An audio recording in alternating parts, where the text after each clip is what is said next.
How do you find true love? Everything I learned about love, I learned from Hollywood. I learned that love was about finding your soulmate, finding the one. You lock eyes across a crowded room and you know, this is it. Although from other Hollywood movies, I learned that it actually might be somebody you hate at first. But then, you know, you can't stand them at first, but it's destiny that you're going to end up together. I also learned from Hollywood that you can, in fact, you will get somebody way out of your league. You know, they might not notice you at first, but you're meant to be.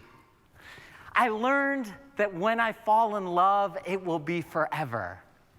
And I learned most of all that we're all going to live happily ever after in love. Funnily enough, though, that's not how my own romantic life ever turned out to work. Yeah, it's strange. First of all, I was incredibly shy around women. I mean, I'm really nervous up here on stage in front of all of you today, but it was about 100 times as bad when I was trying to talk to someone to whom I was attracted. Not to say you're not all very attractive, including those of you watching on the internet. You look great, although why are you still in your pajamas?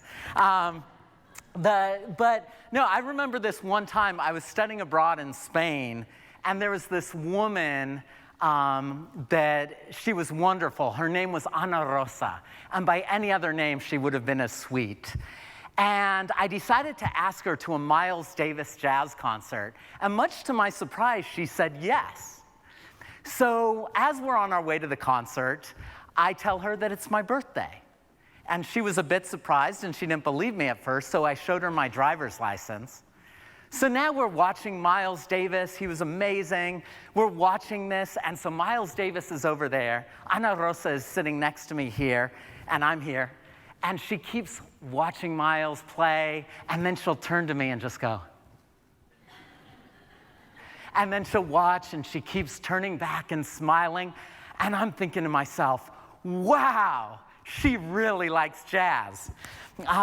So it gets to be 11:59, and she turns to me and she says, Escot, because that's my name in Spanish. Escot, you have 1 minute left in your birthday. What would you like to have happen in that minute?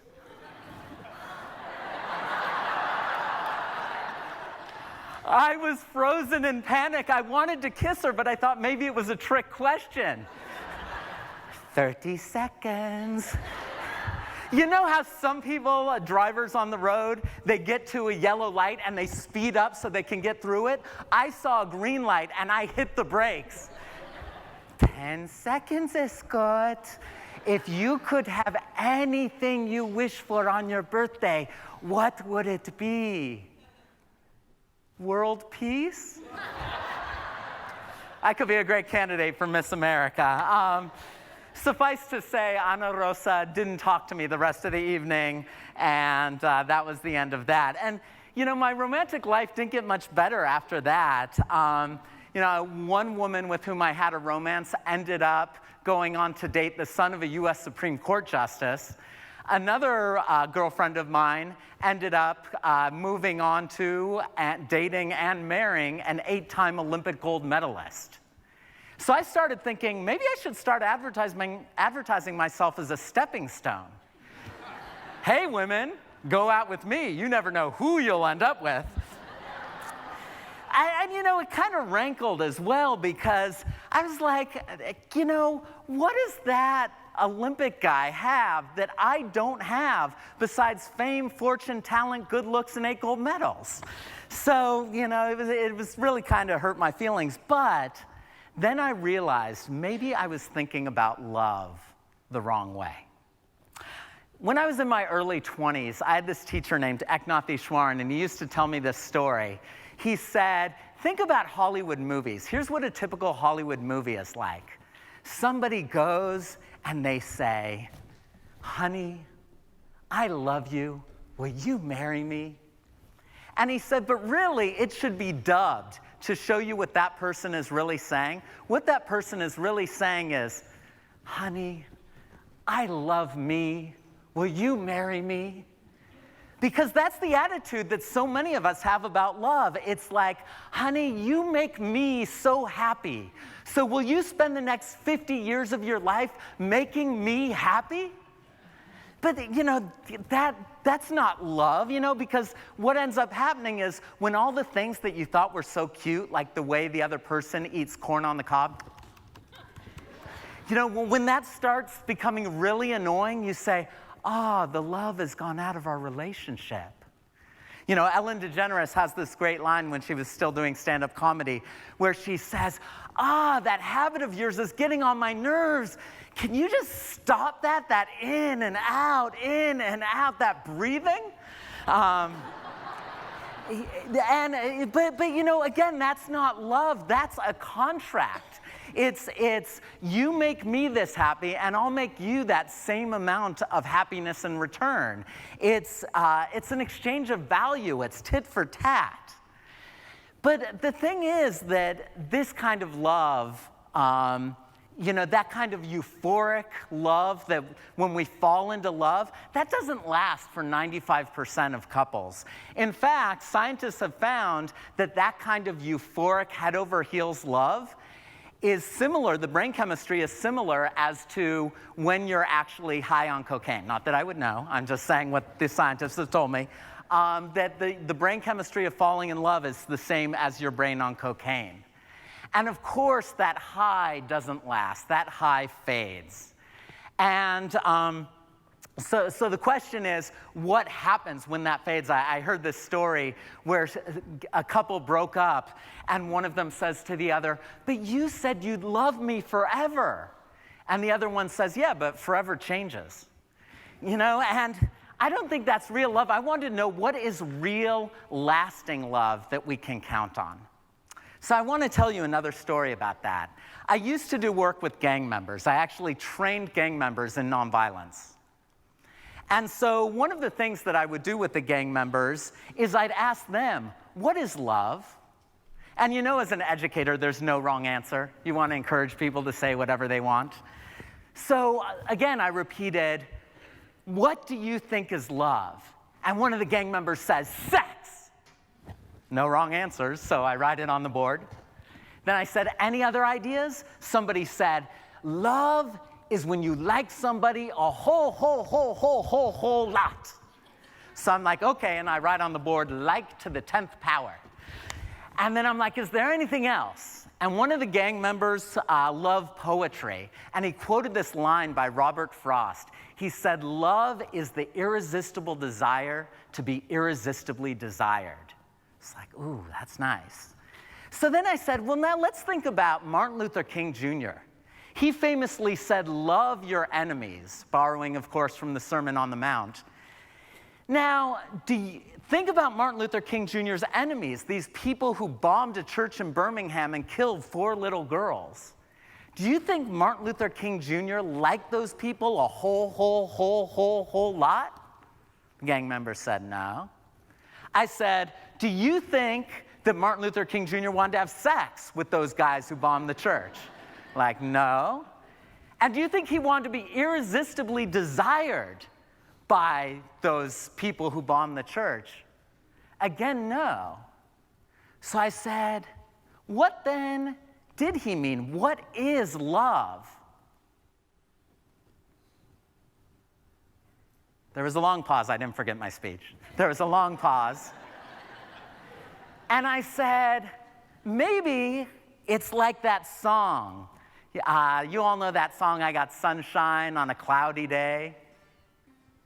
Well, I'm not going to sing it for you because I have the worst singing voice in the world, so I've asked Trevor to come back on stage, and he's going to lead all of us, well, not except for me because I don't want you to hurt your eardrums. He's going to lead all of us in singing the first 2 lines of that. You all know it. I got sunshine on a cloudy day. When it's cold outside, I got the month of May. Take it away. 1. Okay, you're ready, right? 1, 2. I got sunshine on a cloudy day. And when it's cold outside, I got the month of May. That's it. Thank you. Good job, yes. So I said to the gang members, I said, what if you could feel that way with everyone you meet? You know, sunshine on a cloudy day. And they said, no, that's impossible, that's impossible. And I said, okay, maybe it's impossible, but what if you could have that feeling? Because how do you feel when you're in love? And all of a sudden, these tough-looking gang members have these like silly, lovesick looks on their faces. And they were all like, it feels great. And I'm like, and how does it feel when you hate somebody, when you can't forgive them? And they said, oh, it feels awful. I feel like a volcano going to explode. I feel all this stress and tension. And I said, yeah, it's interesting. You know, there's a saying that like holding on to anger is like picking up a hot coal and intending to throw it at someone. You're the one who gets burned. There's another saying that says, when you hate somebody, it's like drinking poison and expecting the other person to die. In each case, we're the one who gets hurt when we feel enmity and anger and lack of forgiveness towards others. And interestingly enough, scientific research shows that when you do cultivate this sense of wanting everybody to have happiness in their lives, you actually feel much better. So if you could walk around and look at everyone with this sense of like, I just want happiness for you, I want health for you, you would feel fantastic. But the challenge that the gang members said to me is that really possible? Like, I'm not Mother Teresa. I'm not the Dalai Lama. How are you going to make this happen? Well, about 15 years ago, I met a woman who proved to me that it was possible. She had this feeling of overwhelming love and generosity and compassion, just wanting everybody she met to be happy. And we ended up starting to date, and it wasn't a Hollywood romance. We didn't fall in love. We started rising in love. And every day we rose higher and higher and higher, and we ended up getting married. But the point of my speech is not to talk about that you need to find a partner, that you need to find someone about whom you can say, you complete me, in Hollywood speak. I mean, first of all, there's this great book called Ambivalent Zen, and there's this American student who's just going through a divorce, and he's very lonely, and he talks to his Zen master teacher, and he says, I don't understand how you can always be so at peace without feeling like you need to have a partner. And the Zen master says, it's such a beautiful thing when two people come together as one. But me, I'm already one. So there's that. You don't need a partner. And also, even having a partner is no guarantee of happiness. Chris Rock has this great routine where he says, did you know that Nelson Mandela was in jail for 27 years? He stayed married to his wife, Winnie, and 6 months after he got out of prison, they got divorced. So he's like, so here's Nelson Mandela in jail, getting tortured and beaten every day for 27 years. He gets out, spends 6 months in his marriage, and says, I can't take this shit, you know?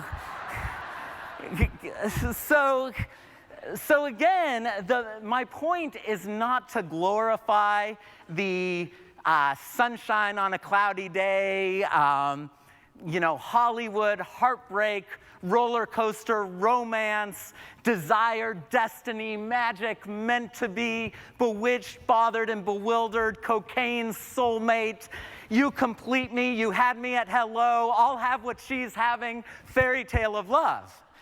That's not my point here. My point is to say there's an alternative vision of love. And it might sound too good to be true, but we can actually cultivate this type of love for everyone that we meet. Now, my wife does Ironman triathlons. And when I first heard about Ironman triathlons, I thought this was superhuman, that anyone could swim 2.4 miles, bike 112, and then run 26.2. But not only is it not superhuman, Nearly 1 million people in the world have accomplished this, many of whom started out as couch potatoes, not having exercised at all. And with enough training, they could get to that level of being an Ironman. And I started thinking, could we develop an Ironman of love? Could we create a training program looking at the best scientific research, because there is an amazing amount of scientific research on how to develop empathy, compassion, kindness, generosity, heroism even. All of these skills that we typically don't get taught in schools, we can develop those and we can train people in those. So imagine if we were to do that. And I know it may seem big starting with the Ironman of love, so let's start with the first small step. What about, many of you know Gretchen Rubin's The Happiness Project? At my nonprofit, the Transformative Action Institute, we started thinking, what if we sparked the Goodness Project? What if we had thousands of young people at SMU and thousands of people of all ages in Dallas and in Texas and all over the country working on their own goodness projects, giving them scientifically validated activities where we could see statistically significant gains in love, kindness, compassion, empathy, altruism, heroism. Imagine if we could do that, and imagine it went past Dallas, beyond Texas, and it spread all over the world. And just like Gretchen Rubin had hundreds of thousands of people doing happiness projects to try to increase their happiness, what if we could do the same thing with goodness? Ken Robinson gave one of the most famous TED Talks of all time about schools need to have more creativity, which Trevor talked about as well. But besides reading, writing, and arithmetic, what if we could have young people focusing on these key character skills and moral traits of the Ironman of love, compassion, kindness, empathy? If we could do that, if we could spark the Goodness Project leading to an Ironman of real love, maybe, just maybe, we'd come close to my dream of world peace. Thank you for voting for me for Miss America.